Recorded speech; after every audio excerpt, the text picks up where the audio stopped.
An arrogant town official slammed his coffee into the face of a 75-year-old veteran, knocking him to the floor in front of everyone at the diner. No one moved, no one spoke. They all knew his power. He owned the sheriff, the land, the town.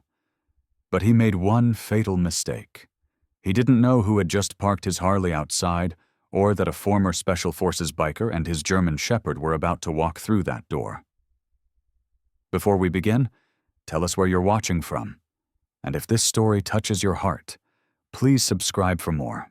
Morning settled gently over the mountain town of Silver Creek, where mist drifted low across pine-covered hills, and the air still held the scent of rain. The creek itself wound like a silver ribbon through the valley, catching the light of dawn and scattering it in fragments across the wooden roofs of small houses. At the edge of town stood Millie's Diner, a squat building with peeling white paint and a flickering neon sign that buzzed faintly against the soft hum of waking life. The sign read, "Open 6 a.m., though it had been glowing since 5:30, as it always did. Inside, the diner was half lit by old fluorescent tubes and half by the amber light of sunrise pushing through the dusty windows. The smell of brewed coffee mixed with frying bacon, maple syrup, and the faint mustiness of old linoleum floors. The place was not fancy. It had 6 booths, a counter lined with red stools that squeaked when turned, and a jukebox that hadn't played a song in years. But it was the kind of place people returned to out of habit and comfort, like slipping into a coat that still held warmth from yesterday. At the booth by the window sat Frank Dawson, 75, tall once, but now a little bent by time. His shoulders were still broad, but the years had carved quiet valleys into his face. His hair was silver white, combed back neatly, and his beard was trimmed close, though it could not hide the small scar running across his left jawline. A faint but permanent reminder of a different jungle, a different war. His eyes were gray-blue, thoughtful, the eyes of a man who measured every word before letting it go. He wore a heavy wool coat the color of coffee grounds and an old cap with a faded patch that read 1st Cavalry Division. His hands were large and weathered, their skin thin and freckled, but his grip on the coffee mug was steady, deliberate, as if he refused to let even time shake his discipline. Frank had come to this diner every morning for the past 12 years. Always the same table, always the same order. Black coffee, 1 fried egg, 2 slices of toast, and always the same view through the window. The 2-lane road leading out of town, the gas station sign flickering across the street, and the distant line of pines that led toward the creek. He liked the silence. It reminded him of early patrols in Vietnam, before the noise began, the stillness before chaos, when even breathing seemed like a prayer. He lived alone now, in a small wooden cabin by the Silver Creek itself, a few miles from town. His wife, Margaret, had died 10 years earlier, her laughter fading from the house like the last notes of an old record. His only son, Daniel, had gone to war. Different country, different decade, and never come home. The folded flag still sat on Frank's mantel, untouched, because touching it felt too much like saying goodbye again. People in town respected him quietly, the way they respected old trees or distant thunder. He didn't speak. Much. But when he did, his words carried the calm authority of someone who had already survived everything worth fearing. Behind the counter stood Millie Carter, the owner of the diner, and, in many ways, the pulse of Silver Creek. She was 58, tall and sturdy, with soft lines around her eyes that deepened when she smiled, which was often, though not this morning. Her sandy hair was tied up in a messy bun, and a few strands had escaped to brush against her cheeks. There was a faded tattoo of angel wings on her right forearm, a remnant from her youth, before life had hardened her edges. She had once been an army nurse during Desert Storm, patching up boys who were too young to know the price of what they were doing. Those memories stayed with her, tucked beneath the calm efficiency with which she refilled coffee cups and balanced 3 plates at once. Millie carried herself like someone who had seen too much and chosen kindness anyway. At 7:10 a.m., the door opened with a sharp jingle, and the morning peace shifted as Harold Boone stepped in. The temperature didn't really change, but the air inside seemed to tighten. Harold was in his mid-50s, broad-shouldered and tall, dressed in a gray wool coat over a blue shirt that still carried the stiffness of dry cleaning.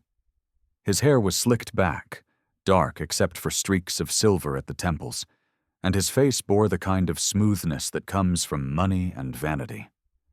He wore a heavy gold watch and a smile that never reached his eyes. Those eyes, small, sharp, and black, carried the coldness of a man who measured worth in ownership. Boone was the chairman of the town council, the self-proclaimed architect of Silver Creek's modern future. He owned construction companies, half the real estate on Main Street, and, unofficially, most of the local officials. People said he could pave the whole town over in concrete if he wanted to. And maybe he planned to. Millie's hand froze mid-motion as she poured coffee. "Morning, Harold," she said cautiously, her voice even, practiced. Boone gave a curt nod but didn't answer her greeting. His gaze swept the diner like a man scanning a property he already owned. Then he saw Frank. His expression shifted, a smirk forming as he strode toward the old soldier's booth. "Well, if it isn't Frank Dawson," Boone said, loud enough for everyone to hear. "Silver Creek's favorite veteran. You still fixing those old radios out by the creek? Or just waiting for someone to pay you for that land?" A few heads turned, and then just as quickly turned back down toward their plates. No one wanted to get caught listening. Frank looked up slowly, his voice calm, even polite.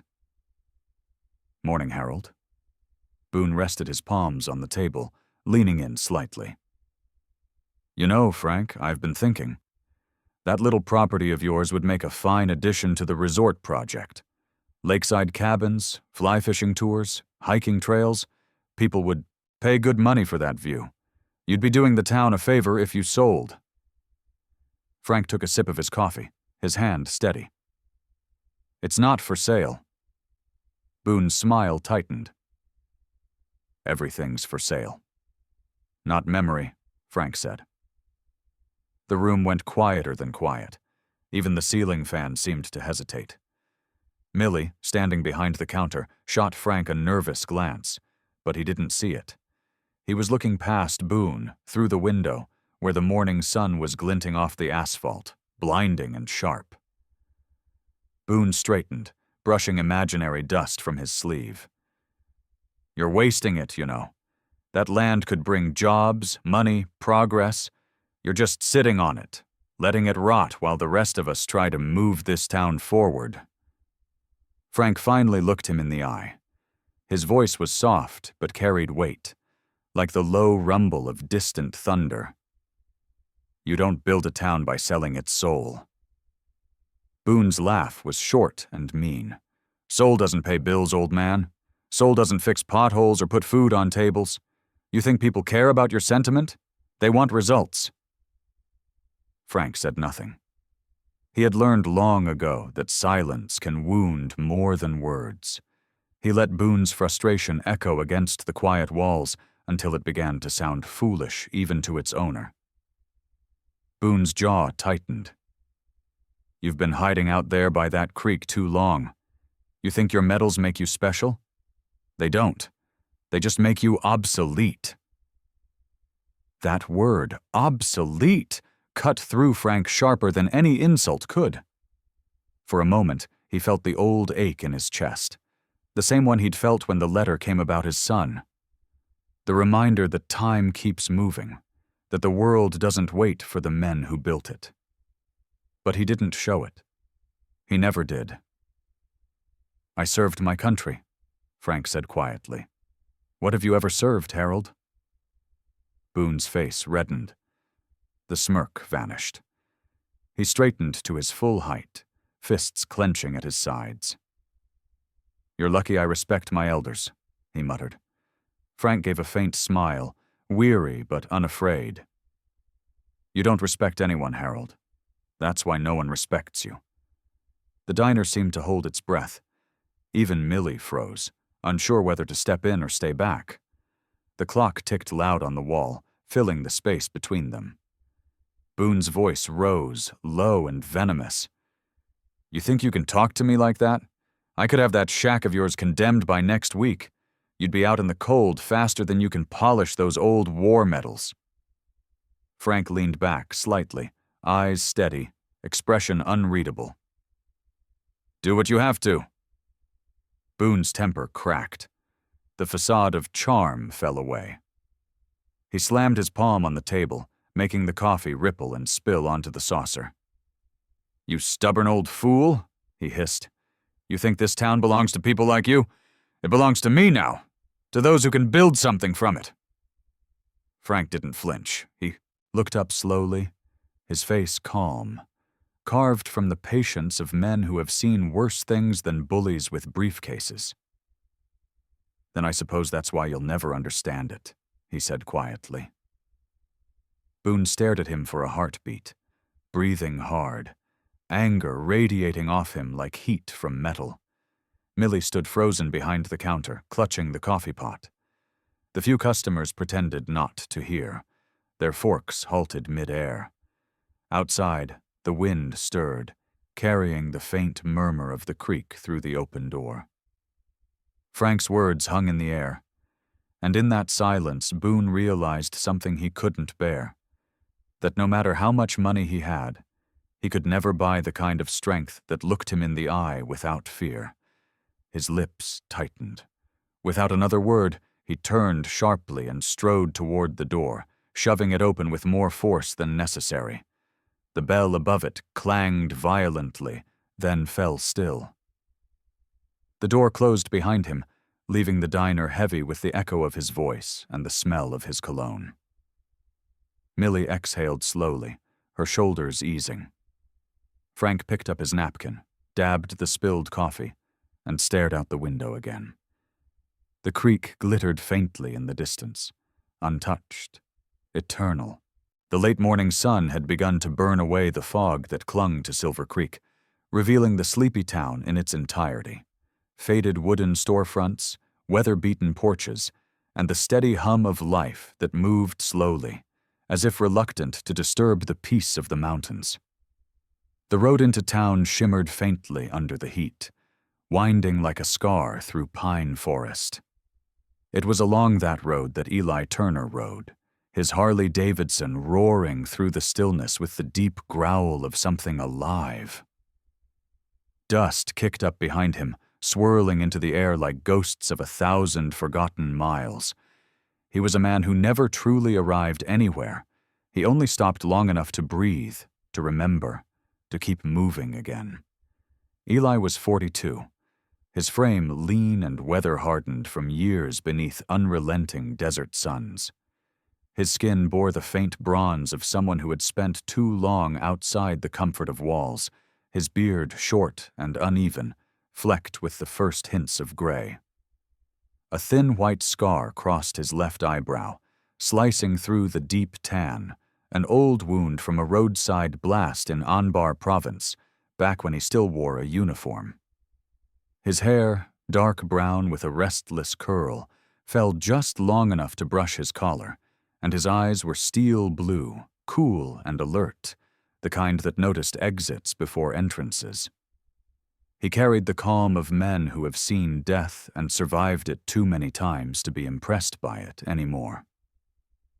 Behind him, perched steadily on the back of the bike like a trained shadow, was Rex, a 6-year-old German shepherd, thick-coated and regal. His fur was a mix of sable and black, his ears upright, and his eyes an intelligent amber that missed nothing. A faint scar along his flank hinted at shrapnel once pulled from muscle, and a silver tag on his collar read, K941, retired property of Staff SGT Turner. Rex was more than a companion. He was the last living remnant of Eli's unit, the one who had pulled him out from beneath twisted metal and fire when the world exploded in sand and screams. They had both walked away from the war, but neither had truly left it behind. The Harley slowed as the diner came into view. Millie's diner, a familiar relic in an unfamiliar place. The smell of coffee reached him even before the sound of the engine faded. Eli parked the bike, set his boots on the ground, and patted Rex's head. "Stay close, partner," he muttered. Rex's tail flicked once, a soldier's acknowledgement. Inside, the air felt tense, thick with the kind of silence that lingers after shouting. Frank Dawson was sitting stiffly at his booth, a small tremor in his hand, as he dabbed spilled coffee with a napkin. Across from him stood Harold Boone, his face red with anger, his voice sharp and venomous as he leaned over the table. "You think your medals mean something?" Boone hissed. "You think you're untouchable?"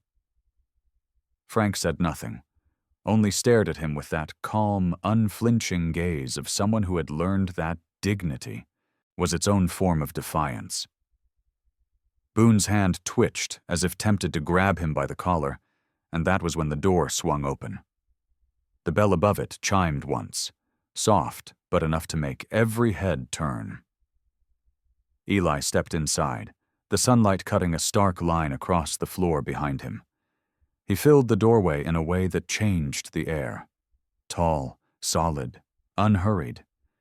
His leather jacket was faded and scuffed, his jeans dusty, and his boots worn from endless roads. He wasn't a man who tried to look intimidating. He simply was, in the way mountains are intimidating, by existing. His gaze swept the diner once, assessing, calculating.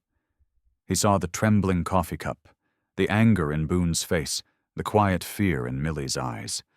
Then his voice came, low and steady. "That's enough, Boone. He doesn't owe you a damn thing." Boone froze mid-motion, surprised by the interruption. His head turned slowly toward Eli. "Who the hell are you supposed to be?" "Just someone who doesn't like bullies," Eli said. His tone was mild, but the way his eyes locked on Boone made the words sound heavier than steel. Rex had padded in behind him, silent but alert, sitting at Eli's heel with the focus of a soldier awaiting orders. The dog's presence alone drew whispers, big, muscular, intelligent, a creature that didn't bark unless it meant to end something. Millie, standing behind the counter, was the first to move. She quietly set down the coffee pot she'd been gripping, slipping her phone behind a napkin holder. Her heart was pounding, not from fear, but from the instinct of someone who had seen trouble before. She knew this moment mattered. Boone was powerful, and in Silver Creek, power usually went unchecked. But now, in this small diner, the balance had shifted. Boone straightened, regaining his composure. "You don't know who you're talking to, friend," he said, voice dripping with superiority. Eli took a slow step forward, his boots thudding softly on the linoleum floor. "You're right," he said, "and you don't know who you're talking to either. But I figure one of us should start caring about that old man you're threatening." Boone's eyes narrowed. He wasn't used to being challenged, especially not by strangers. "This is none of your business. Old Dawson here's holding up progress. Some of us are trying to make Silver Creek something better than a retirement village for ghosts." Eli's jaw tightened, a flash of anger behind the calm. "Progress doesn't start by stepping on people who built the ground you're standing on." A few of the other customers glanced up now, uncertain. The atmosphere shifted again. Small-town folks who had spent years avoiding Boone's wrath, suddenly realizing they were witnessing something new, something different. Boone sneered. "You from around here?" Eli shook his head. "Just passing through." "Then keep passing," Boone said coldly. "You don't want to get caught in things you don't understand." Eli's eyes flicked briefly to Frank, who sat quietly, his gaze distant but proud. "You're right," Eli said. "I don't understand a lot of things, like why a man with money feels the need to scare a veteran in front of his breakfast." Boone took a step closer, the smell of his cologne clashing with the scent of coffee and frying eggs. "I don't scare anyone," he said. Rex growled once, a low, warning sound that rumbled like thunder rolling over mountains. Boone stopped. The sound silenced the diner. Eli didn't move, didn't need to.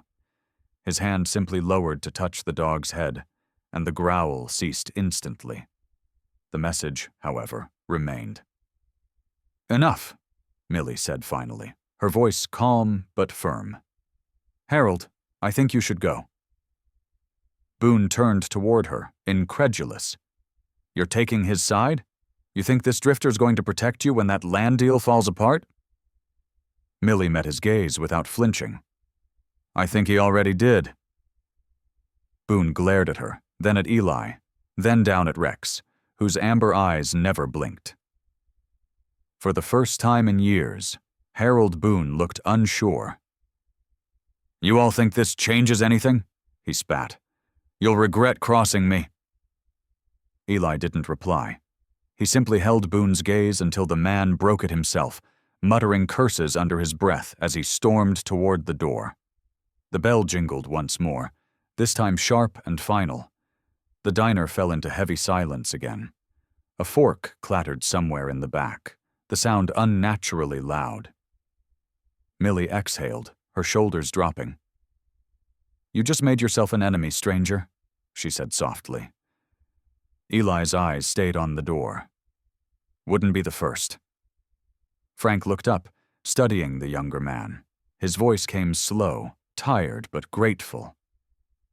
"You didn't have to do that, son." Eli finally looked at him, and in that look was recognition. The kind that passes between men who have both buried things they'll never speak of. "Yeah," he said. "Maybe I did." Rex rested his head on his paws, watching the room with soldierly calm. Millie walked over with the coffee pot, refilled Frank's cup, then poured one for Eli without asking. "On the house," she said. "Least I can do for someone with a spine." Eli nodded, wrapping his hands around the mug. The warmth felt grounding. For a moment, the diner was quiet again, the kind of quiet that comes after the storm, but before people realize it's over. Outside, Boone's truck engine roared to life, fading into the distance. Eli watched through the window as dust rose in its wake, curling in the air like smoke from a gun barrel. He didn't know yet what kind of mess he'd stepped into, but something in his gut told him he wouldn't be leaving Silver Creek anytime soon. As Rex lifted his head, eyes fixed on the fading road, Eli muttered under his breath, "Looks like we're not done riding. Partner!" The dog's tail tapped once, the soft thump of loyalty echoing in the quiet diner. And for the first time in years, Frank Dawson allowed himself to believe that maybe, just maybe, he wasn't fighting this battle alone anymore. The sound of Harold Boone's voice broke through the thin calm like glass shattering. The last of Millie's customers had stopped pretending to eat and sat frozen, forks half raised, as Boone's anger erupted. The air inside the diner was charged, every breath thick with the scent of scorched coffee and tension. Outside, sunlight bounced off the chrome of Eli's Harley, a bright glint that seemed almost out of place in a moment that dark. Boone's face had turned the color of old brick, his jaw clenched so tight that veins pulsed at his temple. He jabbed a finger toward Eli, spittle catching the light. "You think you can walk in here and play hero? You don't know who I am, boy." His voice cracked, loud enough for those out on the street to hear. Eli didn't move. His posture was steady, deliberate, shoulders squared beneath his leather jacket, eyes flat and cold. Years of combat had burned the impulsiveness out of him. Confrontation didn't raise his pulse anymore. His calm only enraged Boone further. Then it happened. Boone's hand darted out, grabbing Frank's half-empty coffee cup, and with one violent motion he flung it. The cup struck the table's edge, shattering, coffee splattering across Frank's lap and the floor. "Stay out of my business!" Boone barked, his words sharp enough to cut. The room went silent. Rex rose from his spot beside Eli's boots. The German shepherd's fur bristled along his spine, a low, deep growl rumbling from his chest. It wasn't loud, but it carried weight, like the warning note of a storm still forming on the horizon.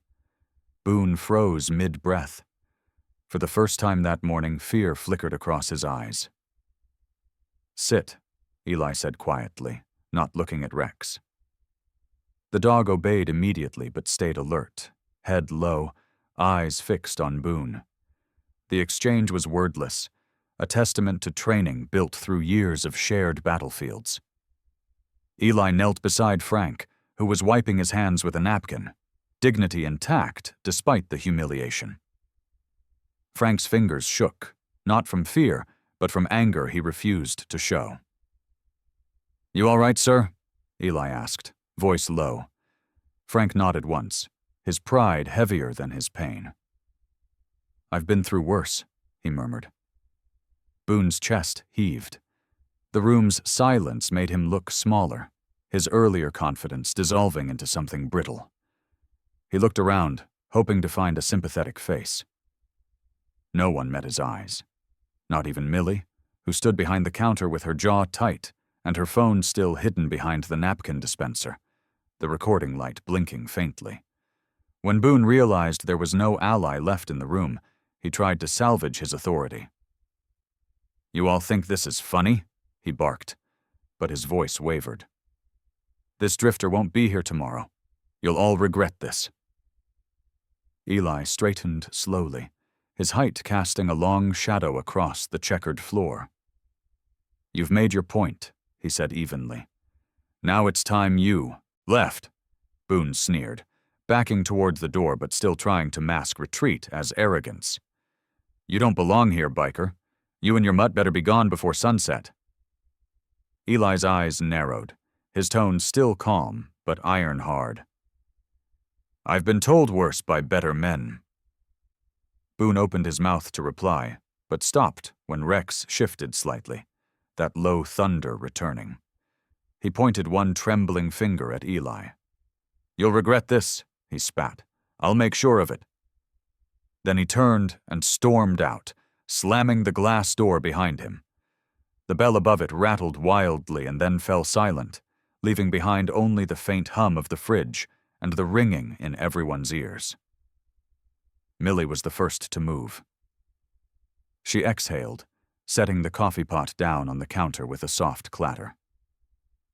"Well," she said, her voice shaky but brave, "that was bound to happen sooner or later." She came around the counter with a towel and crouched near Frank to help mop up the spilled coffee. "I told you, Millie," Frank muttered, still staring at the door. "Men like him don't stop until someone makes them." She looked up, meeting his eyes. "Maybe someone just did." Eli said nothing. He crouched, gathering the shards of the broken cup and dropping them carefully into a napkin. The movement was precise, almost ritualistic. It was easier to focus on broken things than on anger. He could feel Boone's words still hanging in the air like a shadow that hadn't yet decided where to fall. "Thanks, son," Frank said softly. "You didn't have to step in?" Eli met his gaze. "No one else was going to." Millie gave a short nod of agreement. Her gaze shifted toward the window, where Boone's truck sat idling at the curb before finally pulling away in a roar of tires. She muttered, "He's not used to being told no. You should watch your back." Eli shrugged. "I'll be fine." But deep down he knew trouble like that didn't fade. It waited. As the diner slowly returned to motion, A young man pushed through the side door, wiping grease from his hands. Caleb Knox, 19, worked part-time in the kitchen, his tall, wiry frame still carrying the restless energy of youth. His dark hair stuck out from under a backward cap, and his arms were tattooed with ink that looked more like rebellion than art. He froze at the sight of the broken cup and the tension still thick in the air. "What happened?" he asked. Millie waved him off. "Just clean the counter, Caleb." But Caleb looked at Eli with curiosity, then at Frank, then out the window toward the road. He wasn't stupid. Everyone in Silver Creek knew Boone ran the town. "That guy's not going to let this go," he murmured. "He's got friends in the sheriff's office." Eli looked at him for the first time. "Thanks for the warning." Caleb hesitated, then grinned, nervous but impressed. "You're either real brave, mister, or real stupid." "Usually both," Eli replied. The kid's grin widened slightly before he went back to the kitchen, muttering under his breath about needing a cigarette. Millie poured fresh coffee for Frank and Eli. "You two are a rare sight," she said. "Two men who still stand up for something." Frank smiled faintly. "We come from a time when that meant something." Eli took a sip from the cup. It was too hot, too bitter, and perfect. He glanced out the window, the reflection of his own face mixing with the trees beyond. "What time's the sheriff usually start his rounds?" he asked quietly. Millie frowned. "Dugan, around noon. Why?" "Because Boone's not going to stop at shouting," Eli said. His voice was calm, but his eyes were distant, the look of a man already calculating exits, consequences, and what to do when someone comes knocking. Rex nudged his boot with his nose, sensing the change in his tone. Eli reached down to scratch behind the dog's ear. "Yeah, I know," he muttered softly. "We've seen this play before." Outside, Boone's truck disappeared down the road toward Town Hall. Inside, the quiet of the diner returned, but it wasn't peace. It was the brittle silence that comes before a storm knows where to break. Frank adjusted his coat and turned to Eli. "You from far away?" "Far enough," Eli replied. "Got a place to stay?" Eli shook his head. "Just the road." Frank looked at him, something like recognition softening the old lines around his eyes. "You can stay at my cabin by the creek," he said. "Only fair. You stepped in when no one else did." Millie frowned. "Frank, that's not a good idea. If Boone's planning something, then he'll find me ready," Frank said simply. Eli studied the man for a long moment, then nodded once. "All right, just for a night." Millie sighed, wiping her hands on her apron. "You two are either the bravest or most stubborn men I've met." "Same thing, sometimes," Frank said, smiling faintly. The clock above the counter ticked past 11. Outside, the sunlight had shifted to a harder gold, sharper now, the kind that seemed to cut rather than warm. Boone's words still echoed somewhere in the distance, carried by the wind that followed the creek's curve through the valley. As Eli stood, Rex rose with him, tail flicking once in quiet readiness. Frank moved slower, his back stiff but unbroken. Together they stepped toward the door, and for the briefest moment Millie felt something strange. Hope. The kind that sneaks in between fear and faith. The bell chimed softly as the two men walked out into the brightness, the dog padding between them. From inside, Millie watched them go, whispering to herself, "God help you both." None of them knew yet that Boone's warning wasn't just pride, it was a promise. The afternoon sun slid low behind the mountains, painting Silver Creek in shades of rust and gold. Dust motes danced in the light filtering through the trees as Eli's Harley rumbled along the narrow dirt road that wound beside the water. The sound of the creek, steady and soft, followed them like a heartbeat. Frank rode behind him in silence on the old pickup truck Millie had insisted he take, its engine coughing every few seconds, as if protesting the climb. Rex trotted beside the motorcycle, his paws kicking up small clouds of dust, tail swaying in rhythm with the hum of the engine. Frank's cabin appeared at the curve of the road, a modest structure of weathered pine logs, tucked among the pines that leaned close as though guarding it. The roof sagged slightly at one corner, moss clinging to the shingles, and the porch creaked under the weight of years. Yet there was something proud about the place. It stood with the stubborn dignity of its owner, old, scarred, but unbroken. Frank climbed down from the truck with deliberate slowness, his knees stiff, but his movements precise, the way soldiers carry pain without complaint. He adjusted his cap, squinting at the roofline. "She's seen better days," he said, half to himself. Eli swung off the Harley, removing his gloves. "Haven't we all?" he replied quietly. He gave a short whistle. Rex came trotting up and sat beside him, tongue out, panting lightly. Frank unlocked the front door. The hinges groaned in protest, releasing a faint scent of pine wood, tobacco, and thyme. Inside, the house was dim but tidy. Every surface carried the memory of a hand that had once cared for it. Margaret's hand, Frank thought, his chest tightening. Dusty photos lined the mantel. A smiling young woman in a sundress, a teenage boy in uniform, a wedding portrait from a world that seemed kinder. Above them hung a shadow box of medals, bronze, silver, faded ribbons curling from age. Eli's eyes lingered on one frame. It was a black and white photo of 3 soldiers standing beside a Humvee, their faces young, but their eyes already old. The man in the middle wore the same crooked grin Eli remembered from the desert. Corporal Daniel Dawson. The air seemed to thicken around him. Frank noticed his stare.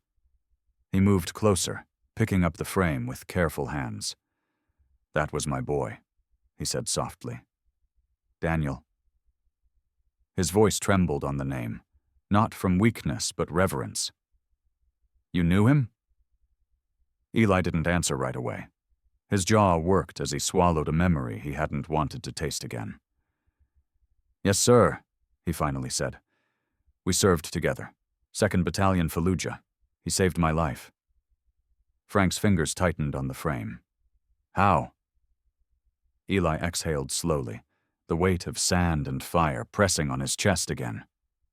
"We were on a convoy, 5 vehicles, hit an IED outside Al Karma. My truck flipped. Daniel pulled me out before the fuel caught. He didn't make it to cover." Silence filled the room like smoke. Frank stared at the photograph, his thumb brushing the glass. For years he had imagined his son's last moments, had built 1,000 versions in his mind, none with peace.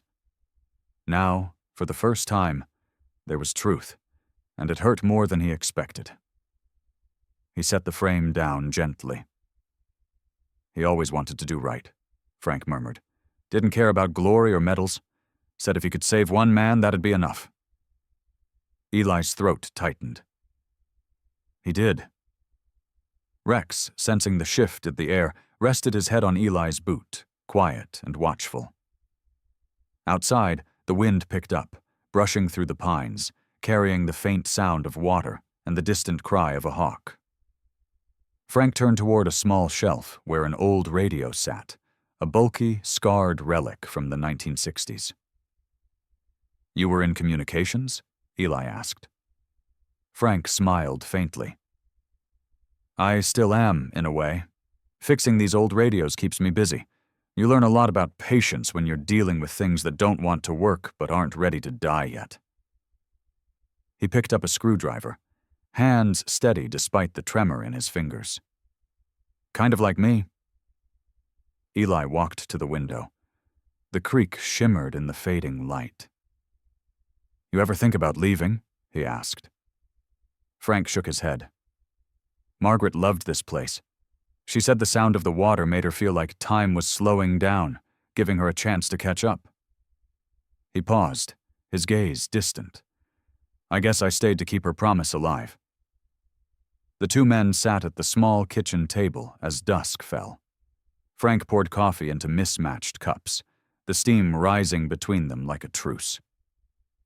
So what brings you here, son? He asked. Eli took a long sip before answering. Old ghosts. Daniel's name came up in a message from another vet last month. Said his father lived here. I didn't plan to stay, but... He glanced toward the wall of medals. Feels like I owed him something. Frank nodded slowly. You don't owe the dead, Eli. You honor them by living right. I've tried, Eli said. But living right gets harder when the world stops listening.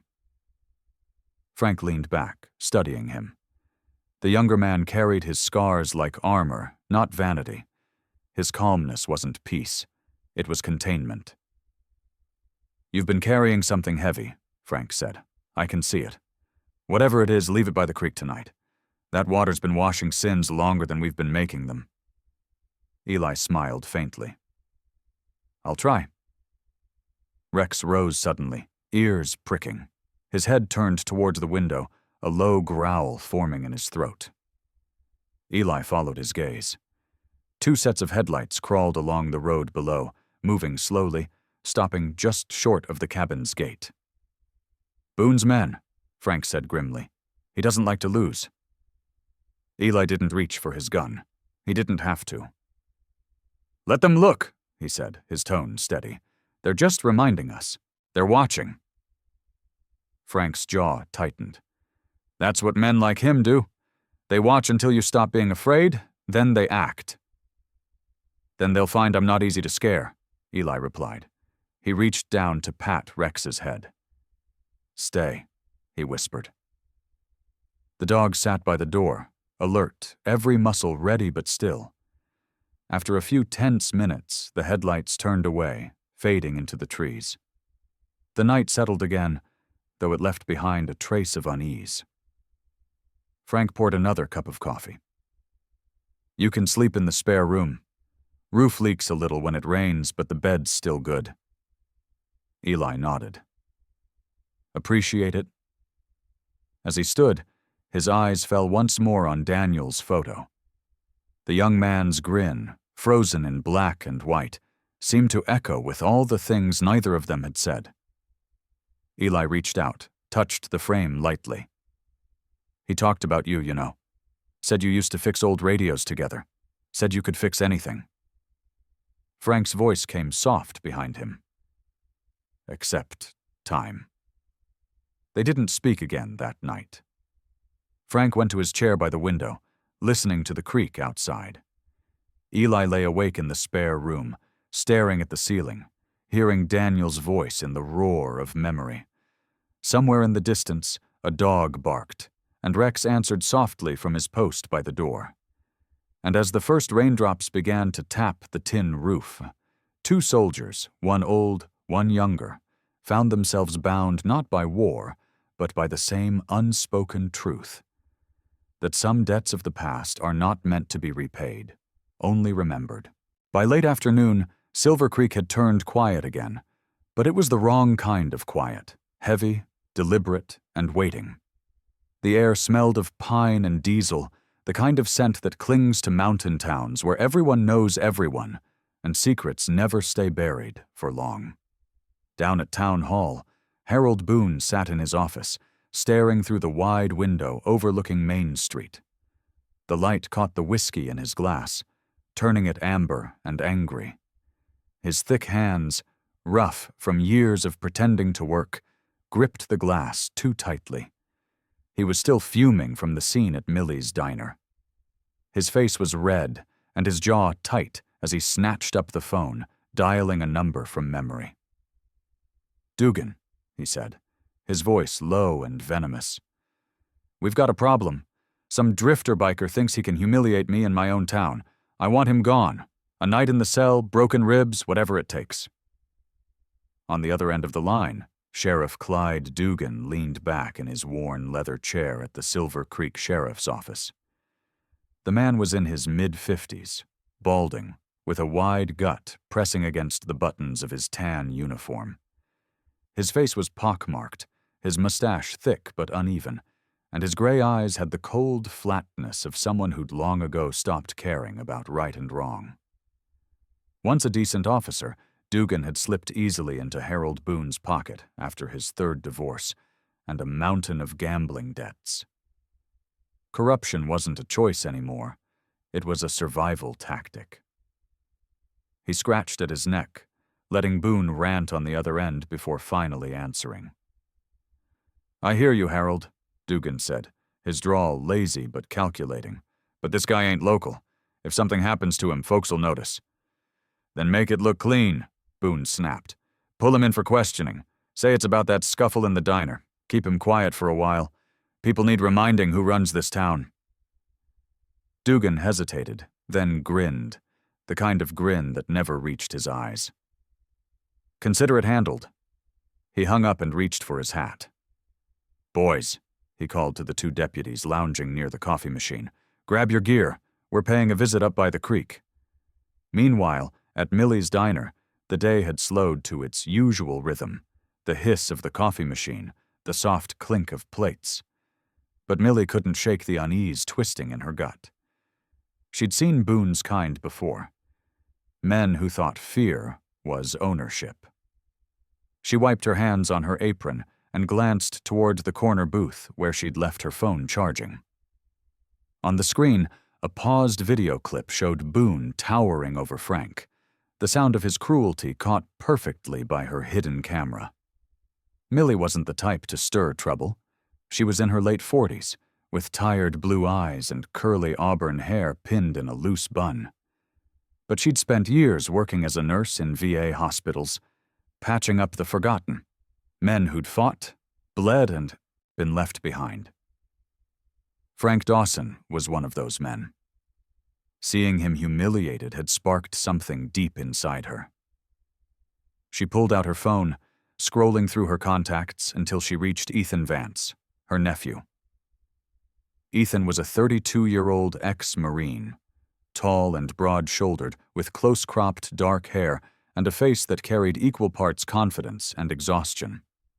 He now ran communications for the Colorado Veterans Brotherhood, a network of veterans and supporters across the state. Millie typed quickly, "Ethan, need your help. Sending you a video. You'll understand when you see it." Within minutes, the clip was uploading to a private server Ethan used for internal reporting. Millie didn't stop there.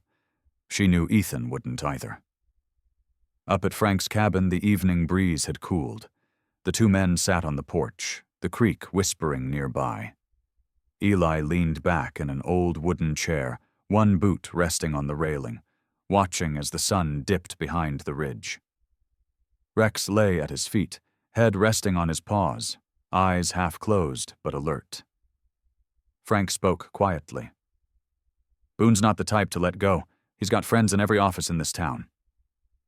Eli nodded, his gaze still on the trees. "Then it's good I've got friends outside it." The crunch of tires on gravel broke the stillness. Eli's eyes flicked toward the road as a sheriff's cruiser pulled up. Dust hung in the air, swirling around the headlights like ghosts. Sheriff Dugan stepped out first, adjusting his belt, followed by his deputies, Tommy Griggs and Rick Alvarez, both younger men, both too eager to please. Tommy was thin, nervous, with a perpetual smirk that didn't match his eyes. Rick was heavier, dark-skinned, with a strong build, and the look of someone who'd once believed in justice but had learned to look the other way. "Evening, gentlemen," Dugan said, his tone falsely polite. "Heard there was a bit of a ruckus at Millie's diner earlier. Just need you to come down to the station, Mr. Turner. Clear a few things up." Eli didn't move. "That's funny," he said, "because from where I stood, the only crime was a grown man throwing coffee at a 75-year-old vet." Dugan's smile thinned. "We can do this easy, or we can do this the hard way." Rex rose silently, placing himself between Eli and the deputies. The hair along his spine lifted just slightly, his body coiled but still. Eli reached down, a single hand signal enough to make the dog freeze in place. Frank stood. "You leave him alone, Clyde. You know damn well Boone started it." Dugan's patience cracked. "You're walking on thin ice, Dawson. You forget who signs the checks around here." Eli's voice came cold. "Yeah, that's the problem." For a tense moment, no one spoke. Then Dugan sighed. "Fine, suit yourself. But don't wander far, Turner. Things have a way of getting messy for strangers." He turned, motioning his deputies back toward the car. "Let's go."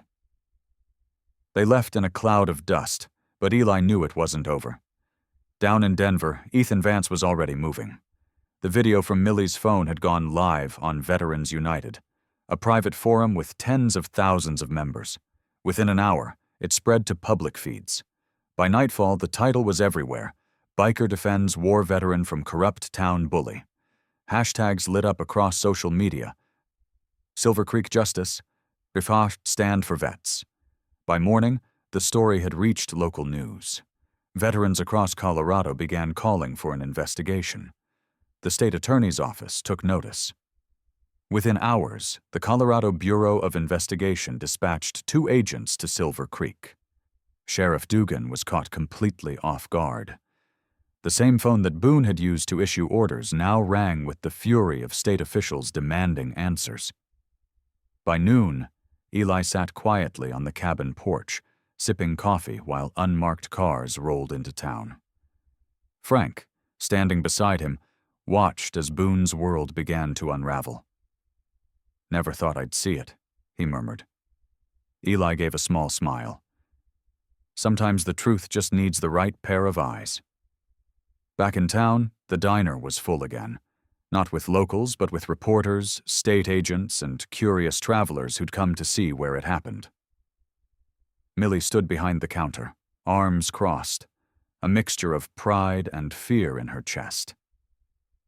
She knew what she'd done couldn't be undone, but for once, she didn't regret it.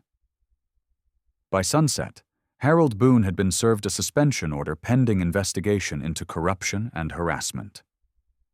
Sheriff Dugan, red-faced and sweating, handed over his badge under the glare of state cameras. And while the officials packed up, Eli rode silently down the dirt road toward Frank's cabin, the wind carrying the scent of pine and change. When he arrived, Frank was sitting by the creek, the old radio humming faintly beside him.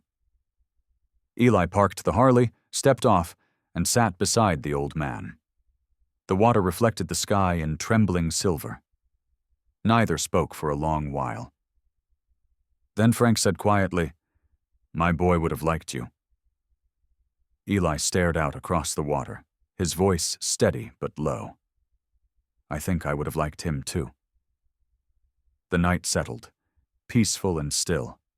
But in that calm, Silver Creek had already changed forever.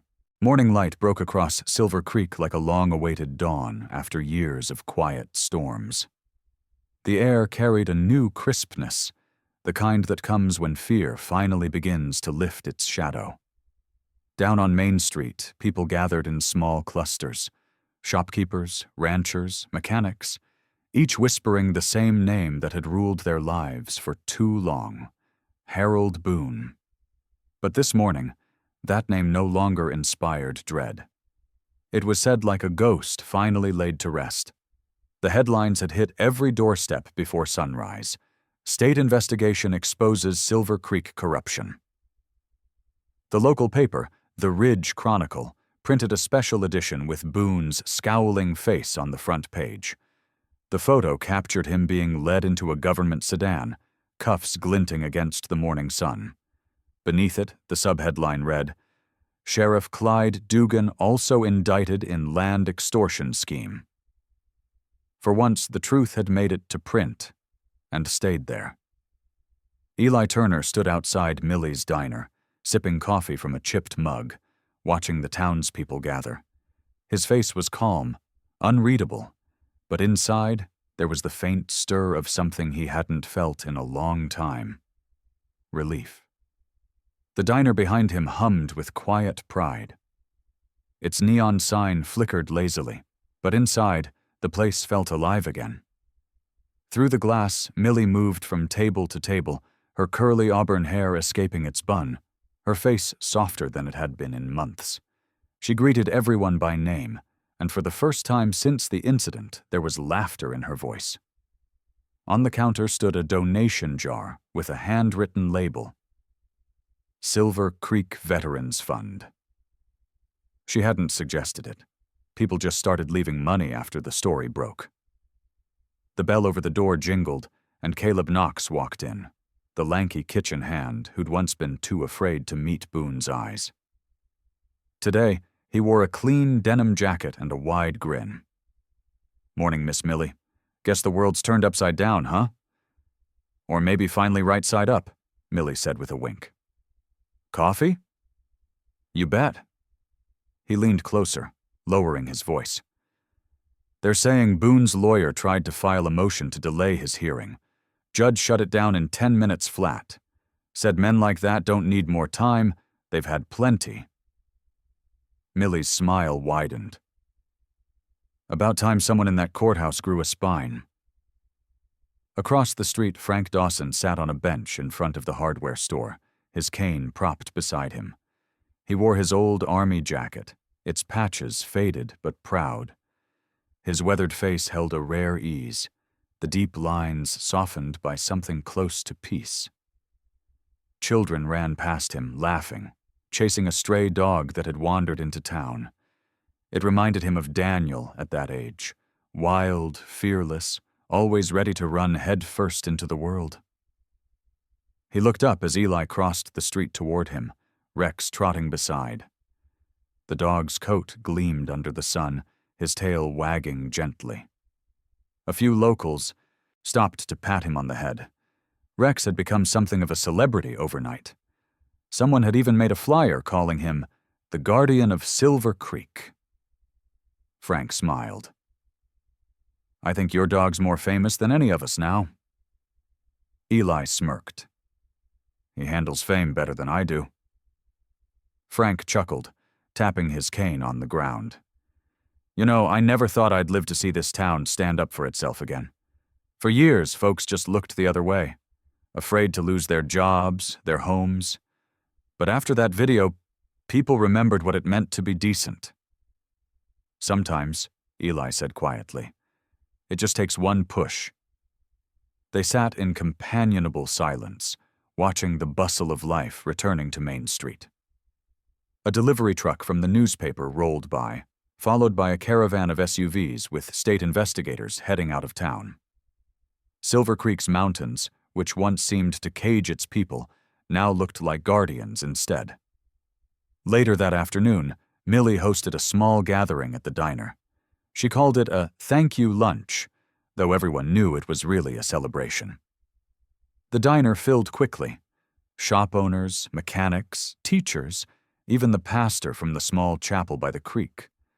The scent of fresh pie mixed with the warmth of old wood and laughter.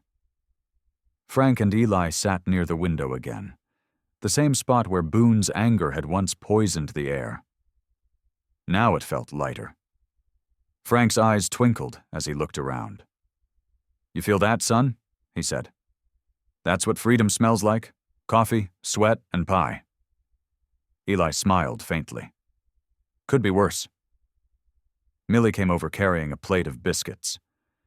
"You two eat before I start charging you rent for that table." Frank grinned. "You'd just spend it on veterans again." "That's the idea," she said, setting the plate down. Her tone softened. "You both did more for this town than anyone ever has. Don't think we'll forget it." Eli shifted, uncomfortable with praise. "You didn't need me. You just needed proof you weren't alone." Millie studied him a moment. "Maybe. But sometimes it takes a stranger to remind folks what courage looks like." A hush fell over the diner as a new face entered. a woman in a tailored navy suit with short blonde hair and sharp gray eyes. She was in her 40s, tall and poised, carrying the quiet authority of someone used to walking into chaos and restoring order.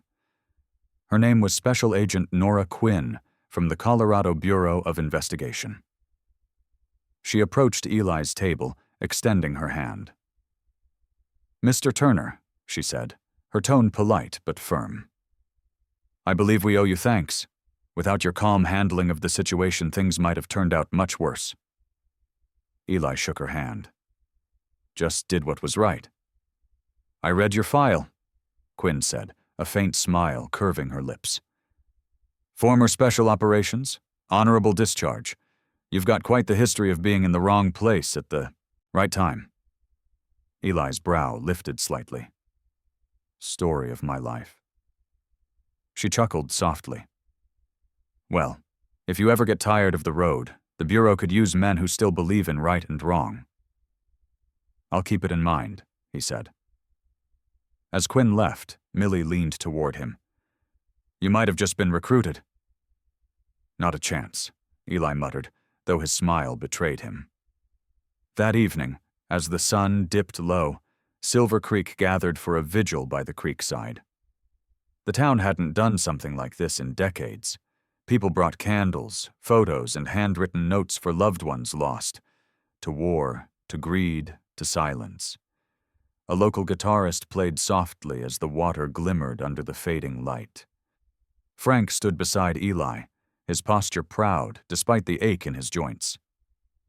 "You see that?" he said quietly. "They're not afraid anymore. That's what you did." Eli shook his head. "I didn't do this. They did." Frank turned to him, eyes gleaming with gratitude. "You're wrong, son. You didn't just save me. You saved this town from forgetting who it was." Rex barked softly, as if agreeing. The crowd began to sing, an old hymn carried by the wind through the valley. For the first time in years, the town of Silver Creek didn't sound broken. Eli looked at the creek, the reflection of firelight dancing on its surface.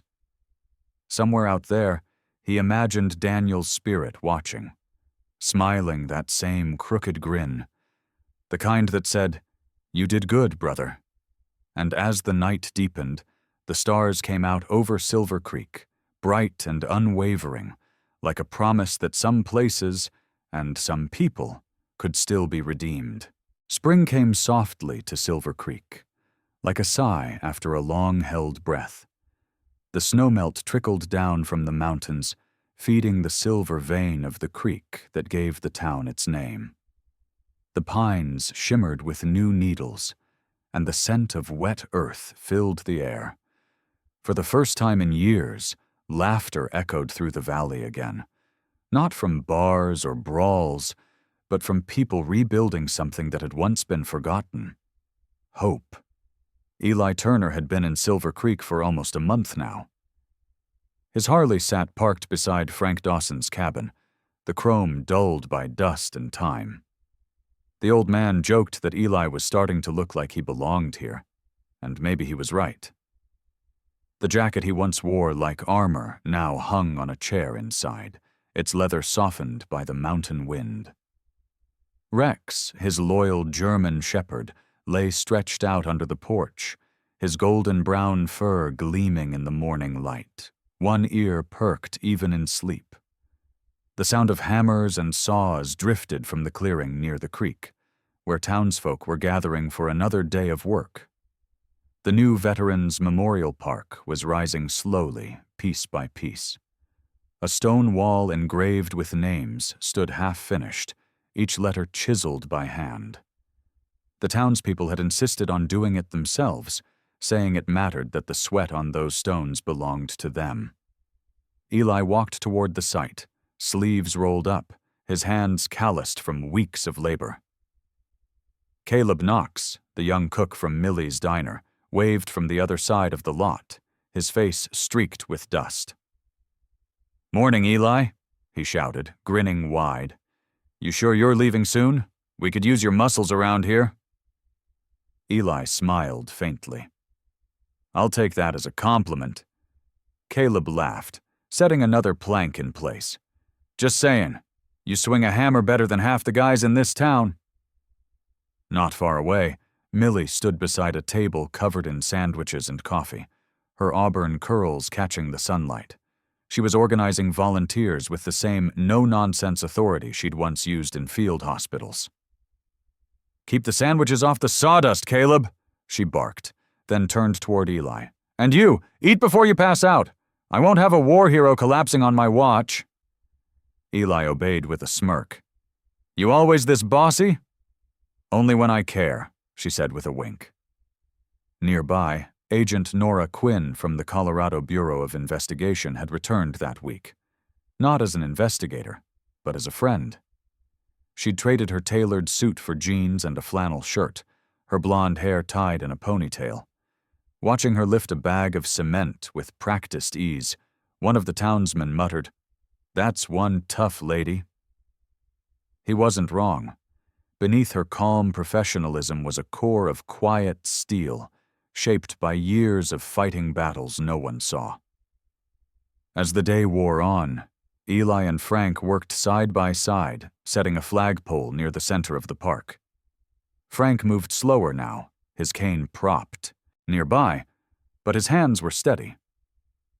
You know, Frank said, wiping sweat from his brow, when Daniel was a boy, he wanted to be a firefighter. Said saving people sounded better than shooting. He chuckled softly. Guess he found another way to do it. Eli paused, looking up at the half-raised flag. He saved me, he said simply. Frank's expression softened.